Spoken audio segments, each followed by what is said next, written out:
So far, we saw three arguments against anthropocentrism, begging the question or assuming from the start what you are trying to prove.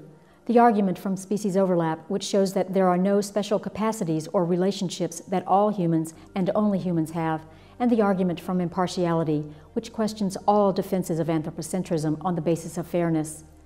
There is another argument that challenges the priority of human interests.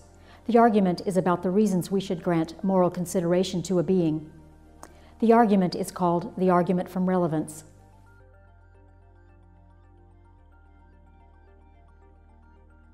The argument from relevance can be divided into two parts. The first one concludes that what matters to be morally considerable is being able to be harmed and benefited. The second one concludes that those who are able to be harmed and benefited are sentient beings. The argument starts with a couple of ideas that are very intuitive, and from which the argument gets its name.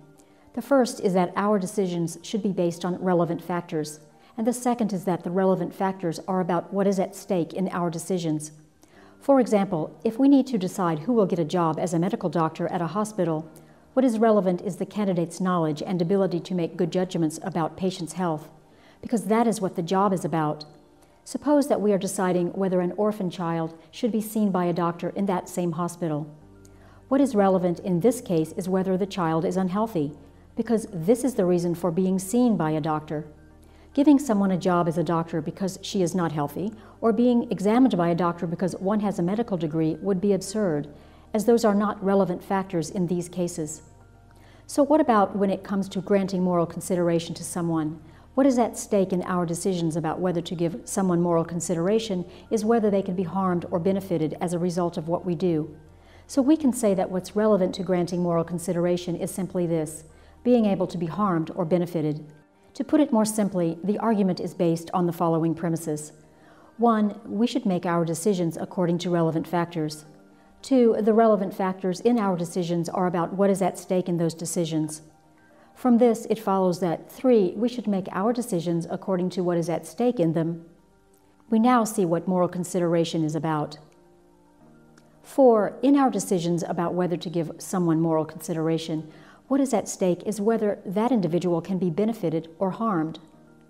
So we can conclude, 5, we should give moral consideration to those individuals who can be benefited or harmed. Of course, there are people who reject some or all of these premises, but the consequences of doing so are ones that most of us probably wouldn't want to accept, because it would mean accepting that our decisions could be made based on factors we would recognize as irrelevant. This is why many people do agree with these premises, and the conclusion that follows from them is that sentience is what is relevant for moral consideration. Many defenders of speciesism claim that we should grant full moral consideration to those who have certain complex intellectual capacities or those who have special relationships of solidarity with others. But neither of these conditions determines that one can be harmed or benefited by what we could do or refrain from doing to them. Our particular circumstances or cognitive abilities may affect some of the particular ways in which we can be harmed and benefited, but they don't determine whether we can be negatively or positively affected in the first place. Therefore, cognitive capacities or relationships are irrelevant when it comes to what moral consideration is about. Instead, sentience, the capacity to have positive and negative experiences, is what determines that we can be harmed or benefited by what happens to us. According to this, sentience should be what matters for moral consideration.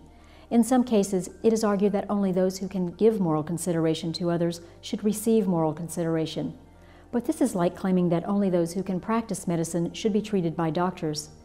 As we saw in the example above, this is wrong because what is relevant for being a doctor is different from what is relevant from needing to see a doctor.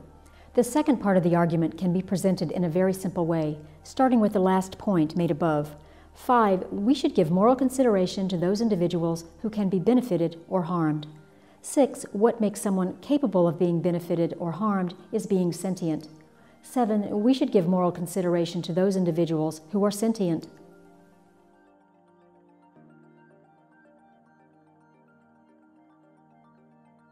The arguments we have just seen are used to challenge anthropocentrism. However, they can be used against any form of speciesist discrimination. Recall that speciesism is discriminating against members of certain species for any reason. That includes discriminating against non-human animals compared to humans, and discriminating against some animals compared to other animals. Suppose we held a view that, among non-human animals, only great apes were morally considerable, or only mammals. Such views have a lot in common with anthropocentric views that favor humans over all other animals. This is just a case of redrawing the dividing line. Here humans, plus a few other species, are favored for reasons different from their being sentient, so we can reject these views on similar grounds.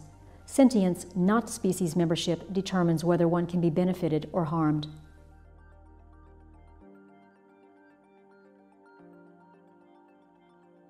Given what we have just seen, we might wonder if it would be speciesist to make a distinction between animals of species that are sentient and animals of species that are not. There are two ways to respond to this. The first is that the distinction between sentient and non-sentient beings is not between species, but between individuals. Species are not sentient, their individual members are. The second point is that, as the argument from relevance shows, there is a difference between sentience and the criteria that defenders of anthropocentrism use, such as species membership, complex cognitive capacities, and relationships. None of these criteria are relevant to whether or not someone can be harmed. Sentience, unlike the other criteria, is what makes it possible for an individual to be harmed, so it is a relevant distinction. There is a response to the argument from relevance that claims that human suffering is the only significant kind, or at least that it's more significant than the suffering of other animals, because it involves psychological suffering. This argument doesn't question the idea that physical pain can be as bad in non-human animals as it is in human beings, but it claims that human psychological suffering is more important than the physical pain that non-human animals suffer.